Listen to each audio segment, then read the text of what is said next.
Good afternoon, everybody. Thank you, everyone, for being here. You all have been really good contacts throughout the day today, so we really appreciate your responsiveness and your interest in Elkhart. I know several of you reporters have been out and talking with residents today. They appreciate that more than you know. So the feedback that we've heard from people that you all have talked with has been really positive. So thanks very much. We've got 3 speakers today. I will kind of reply all to the email I sent earlier and give everybody spellings and titles. First up, we've got Mayor Rod Robertson. We have Assistant Fire Chief of the Elkhart Fire Department, Christy Summer. And then we have our Director of Elkhart County's Emergency Management, Jen Toby. So that'll be the order of our speakers, and I will send out that information so you all have their names correctly. So first up, Mayor Rod Robertson. Good afternoon, everyone. I want to thank you for being here. Obviously, I wish you were here on a more pleasant note, but we needed to make sure that we alert the public to what has happened over the last 24 hours and exactly what's important for them to know and what's important for the community to know as a whole. If you have not been made aware, we did register a tornado that touched down here in Elkhart last night, or early in the wee hours of the morning this morning. And it's been a long day for a lot of people, but I want to make sure to let you know how the coordination has occurred and how grateful I am for the first responders that are in the room now, starting with the fire department, with the police department, and with dispatch, who have worked in earnest to make sure that this community is safe and make sure that all of these particular details that you're going to hear about are taken care of. That is something that we couldn't do without. In addition to that, we've had a couple of coordinating agencies, and I want to make sure that I give some lip service, if you will, to their help and coordination. And that's the Elkhart County, and you'll hear from Jen Toby, our County Emergency Services Director. But this morning, when Jen and Susie Wyrick showed up at about 8 o'clock, and to let us know that the county was well aware of what we were going through and that they were there to assist us and support us. It was very important to us as well. In addition to that, we've had AEP, who has been right alongside us since the beginning as well, letting us know of the schedule, power return, and then what are some of the other obstacles and challenges that we're faced with headed into that. And that's outside of the departments that were already on the ground since 1 o'clock this morning, working with down branches, down trees, trying to clear the roads for emergency services to be able to be there. And that's buildings and grounds, street department, our water and utility, and all of those within the public works has just been truly amazing. Hopefully I didn't miss anybody as I went through that list. If I did, blame it on my head, not my heart, because I know that everyone that was involved was making sure that our community is safe. I can't tell you exactly what time, but I know that Christy can of the touchdown of this particular tornado, but Elkhart has not seen a tornado in decades. Quite frankly, the last one we remember was pretty devastating to our community. We were very fortunate that we have yet to have a report of a loss of life and or injuries in relationship to this particular tornado. So that's a blessing. We have been able to ascertain property damage that has been pretty severe. And with that, we will and have, and I think Chrissy and Jen will go over to this in a little bit more detail, declared a state of emergency here in the county, but specifically working against the city of Elkhart, because the city of Elkhart, for Elkhart County, has the most density of homes and residents impacted by this particular tornado. And with respect to that, I know of a few families. As I said, Buildings and Grounds, they were out at about 1 o'clock clearing out some of the debris. And then the fire department was out doing reconnaissance from that point forward to determine what was the extent of some of the damage to property in and around the area that was most impacted. I happened to be able to ride with a few of the fire personnel and go to about 10, 12 blocks within the impacted area, and it was just devastating to see branches and trees on top of homes, crashed into bedrooms, just taken down sheds, homes completely destroyed. And so that loss is devastating to our community, and we want to make sure to let our residents know that they're not by themselves. And the city of Elkhart is walking right alongside them for support, but we're going to access all possible resources to assist us getting back to normality, normalcy, I should say. And so that's so important for our residents to understand and know. So the coordination of these organizations and agencies have given us a wonderful boost to our ability to be able to sustain and platform the resources that are getting ready to be accessed to come to this community. But I've received multiple calls from state, federal, as well as other cities in and around the state that we're connected with, and they are in support with whatever resources that they are willing to bring to it as well. And so the outreach during this particular time is beyond measure, and it's something that the city of Elkhart greatly appreciates. So with that said, I will introduce to you Jen Toby, who is, oh, am I wrong? Did I miss something? Christy's next. Oh, Christy's next. All right. Christy, I introduce to you Christy Sommer, our assistant fire chief. Good afternoon. I'm going to give you a timeline of the events that happened this morning. We had 2 weather events come through Elkhart. One started around 11:40 last night. The first tornado warning that we received, we did set off the sirens at that time.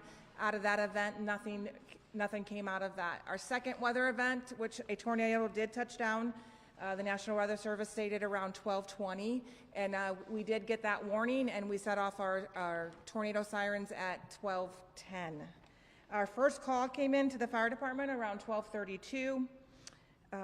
We then called for additional resources around 2 a.m. At 2 a.m. we did have search and rescue on the way in the affected area, and that continued through daylight, and that was our primary search. When daylight hit, we started a secondary search and rescue of the affected areas. We have no reported fatalities or injuries. We did brief with city departments today at 8 a.m. and noon, and we're going to have one more this afternoon at 4 to update what is happening. We have 6 families that Red Cross is working with for alternative housing, and our fire crews are currently out doing damage assessments at this time. Sorry, I was sending a text. Okay, thank you so much for that timeline, Christy. That is really, that's really helpful. Next up, Jen Toby, our director for the Elkhart County Emergency Management. Good afternoon.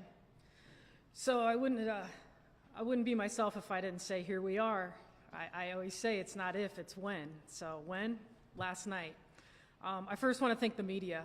It's overwhelming for me to come and talk to you guys today, and at least 3/4 of you I've met before today, and you are our partners just like first responders, so thank you for being here. My role today is to assist the city in activating our COAD, community organizations active in disasters, and working on declaring a state of emergency. This wouldn't be a state of emergency where we panic. This would be a declared state of emergency where we open the doors for additional resources. Based on the number of homes that have been implemented by the damage from the tornado, we're able to bring some additional resources to the table to, as the mayor said, get back to our new normalcy. So in essence, that's my role. I've been in contact with our commissioners. I've been in contact with our county attorney, and all the paperwork's being drawn up now. We've gone ahead and activated the COAD. We've gone ahead and activated the Indiana Department of Homeland Security. We have damage assessment teams that will be here as early as tomorrow to work alongside, not in place of our fire partners. And most important message that I have is I need the residents to call 211 or 311 or both. It does not matter. I don't know what I don't know. I do know that Elkhart City sustained most of the damage, but I also know I have damage in Napanee, Wakarusa, Concord Township, New Paris, and with this declaration, it's all of Elkhart County. So everyone can come to the table for assistance, and that's what we're looking to do. Our motto in emergency management is, what do you need and how can we help? So here we are. Tell me what you need, tell us how we can help.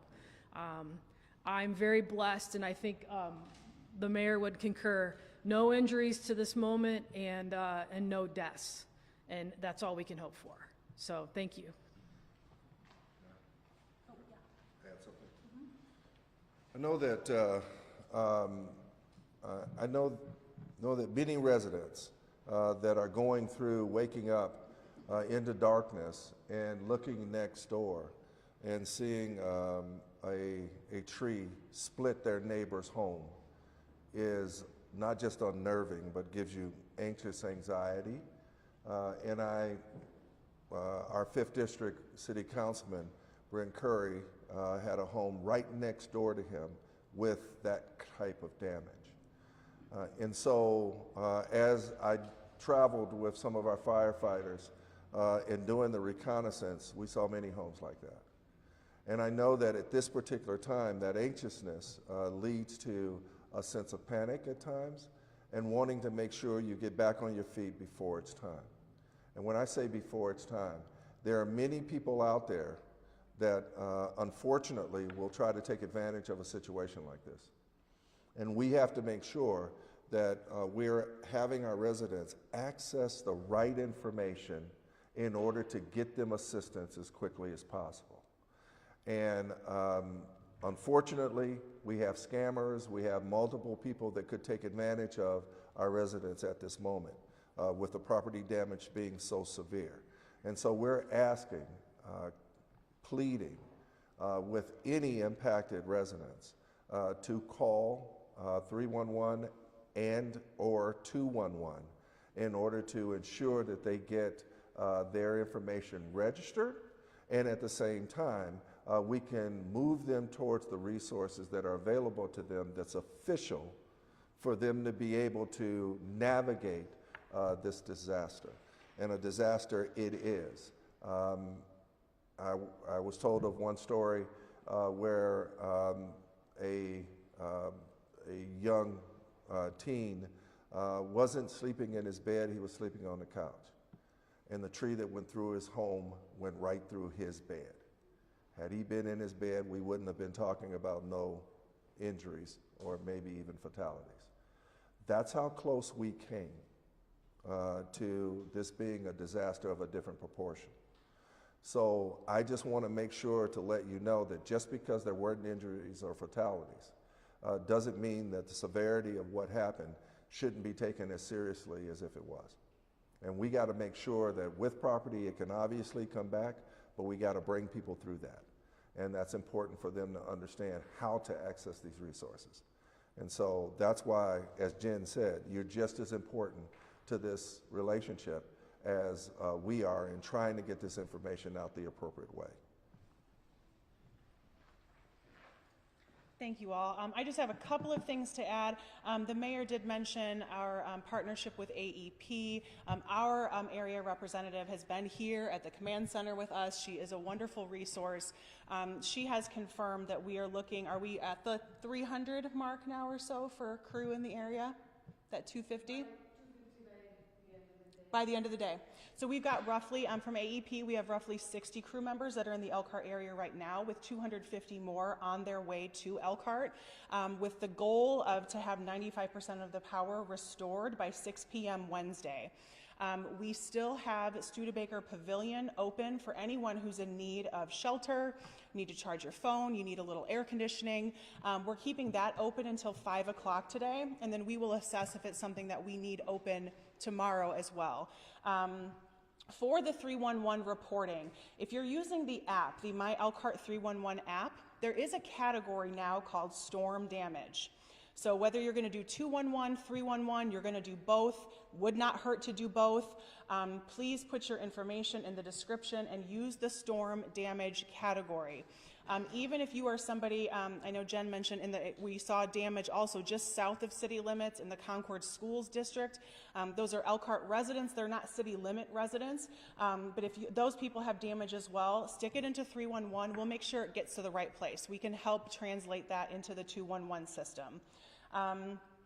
And then one more thing to remember for this evening and the next several nights, if needed, for as long as power is out, we will have additional patrols in the area, additional police officers that are going to be going through the neighborhoods just to see if anybody needs anything.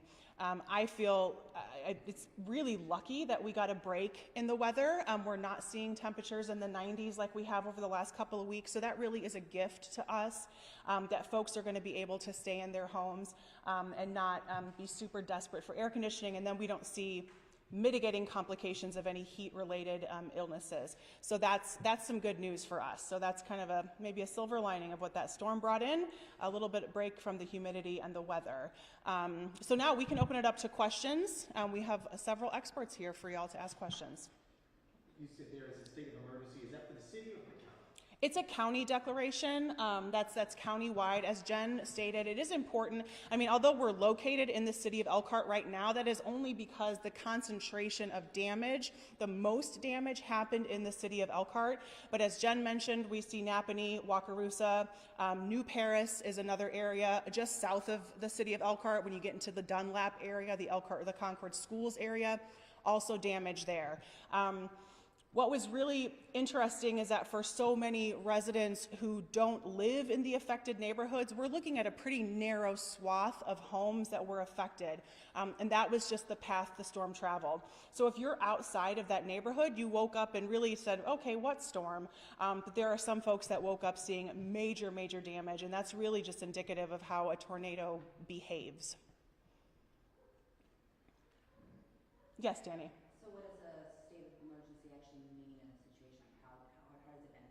Yes, I will let Jen answer that.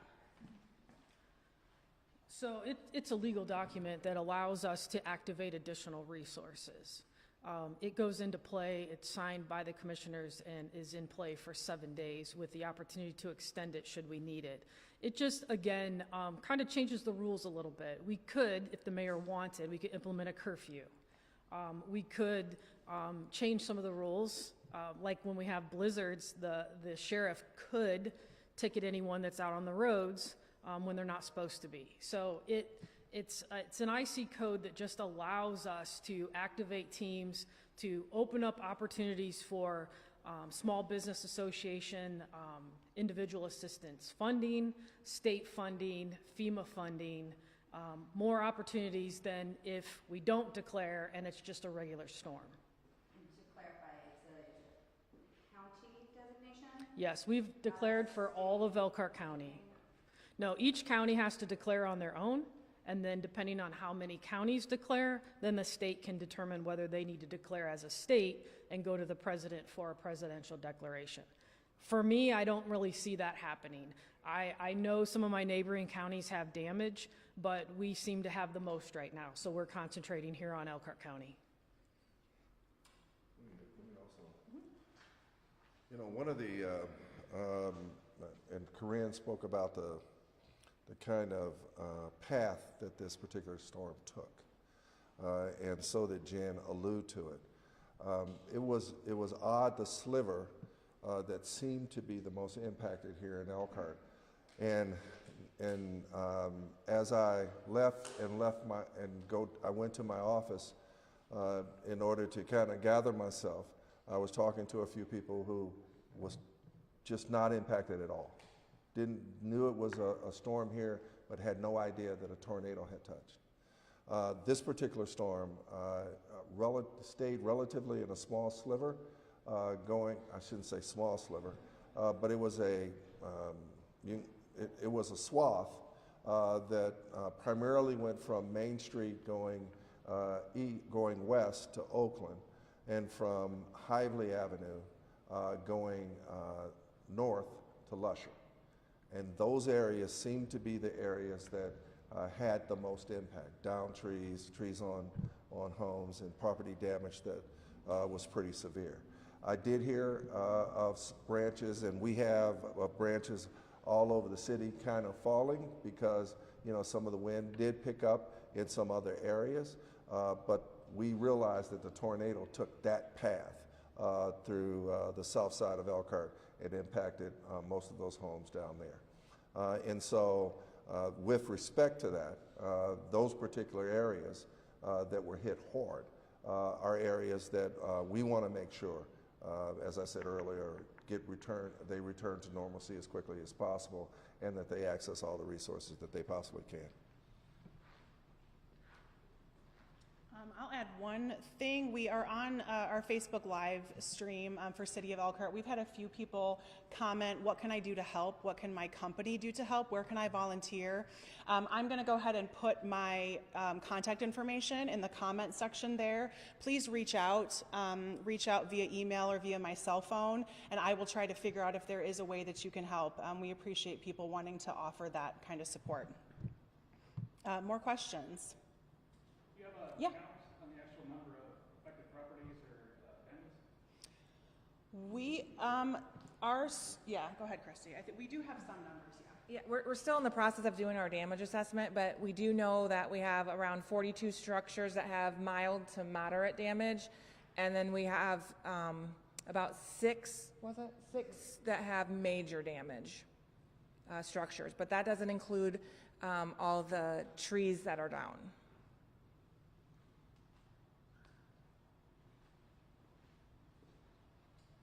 Anything else? Yeah, Jordan, yeah. Well, how was the tornado confirmed? So the National Weather Service came in earlier today. They are the ones that actually look over everything and provide that confirmation. Additional details on, you know, the specifics of the tornado, its path, wind speed, that sort of thing, that will be forthcoming in a report from them. Do we know when the category may be known? We don't know. We know right now that it's a minimum of an EF0, which is around 85 mile per hour winds.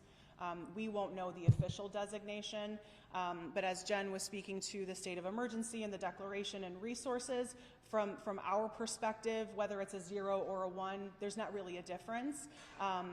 So it will be interesting to see what the Weather Service comes out with, but our emergency response and resources that are available won't change whether it's a 0 or a 1.